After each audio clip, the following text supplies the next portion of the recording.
Hello and welcome back to our channel.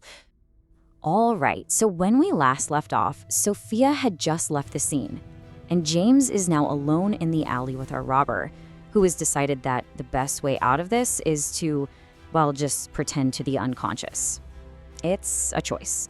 But James isn't buying it for a second.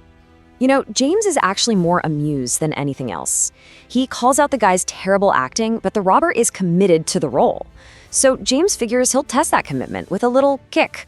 And surprise, surprise, the robber immediately jumps to his feet, just staring at James in total shock.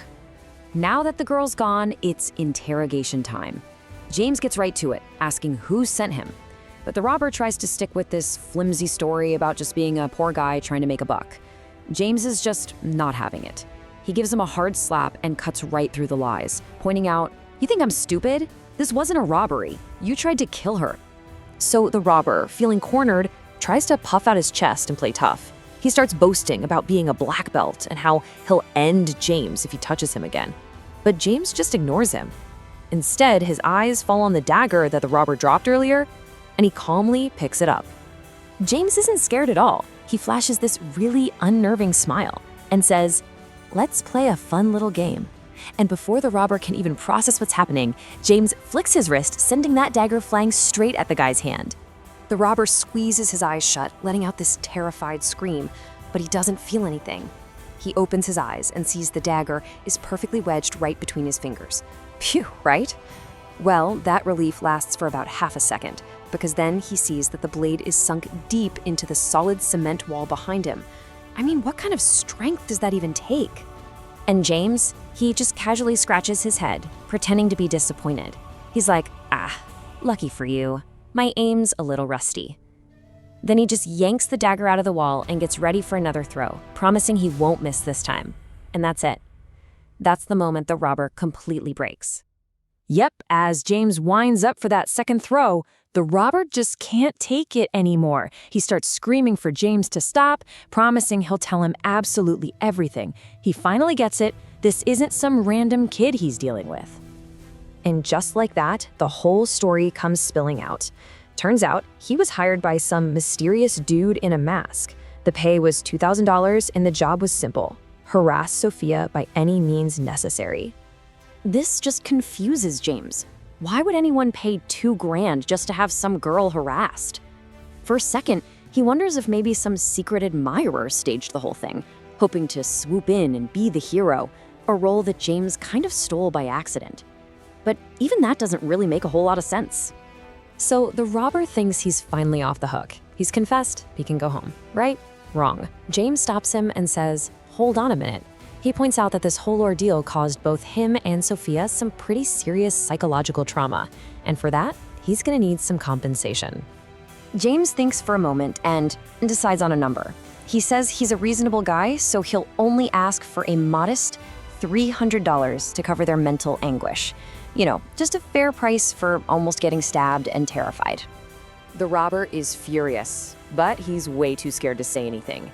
He digs around in his pockets and pulls out a measly $30. That's all he has. It's almost funny, really. So James takes the $30, but he makes it very clear this isn't over. He tells the robber he's still on the hook for the remaining $270 and gives him a final warning to never, ever cross his path again. As a little parting gift, James stabs the dagger into the ground and just vanishes into the alley. The robber is left there completely defeated. Not only did he get beat up and robbed by his own victim, but now he's somehow in debt to him. He's feeling totally wronged, and he swears he is going to get his revenge. So what does our hero James do with his hard-earned cash? He's so thrilled with his $30 that he goes and treats himself to a huge dinner and a nice big bottle of beer. I mean, after a day of fighting off thugs and saving damsels, a guy's gotta eat, right? Then he heads back to his tiny, run-down little room. Lying there on his bed, it all starts to sink in. He's changed. He can feel this incredible new strength. His senses are so sharp now that the robber's moves, which should have been fast and professional, looked like they were in slow motion. And then there was that kick. He literally kicked a grown man 5 meters across an alley. That's not normal. But, you know, just as quickly as that excitement hits, it kind of fades into doubt. Okay, great. He's stronger. But what's he gonna do with that? We live in an age of guns. What good is martial arts really? He thinks about becoming a bodyguard, but figures there have to be plenty of guys out there even stronger than him. And then it hits him. This whole thing started with that old medical book from his ancestors. If that book is really such a treasure, maybe that's his real path. Doctors make pretty good money, right? He decides that's it. He's gonna find someone to teach him medicine. And hugging that book, he finally falls asleep. The next morning, James wakes up with a plan. He grabs his old beat-up laptop and heads out to Society Hill, that super fancy neighborhood Sophia told him about. He walks right past the security guards, but as he does, a whole new problem is literally roaring up the road right behind him. It's a brand new BMW X5, and it screeches to a stop just inches from James.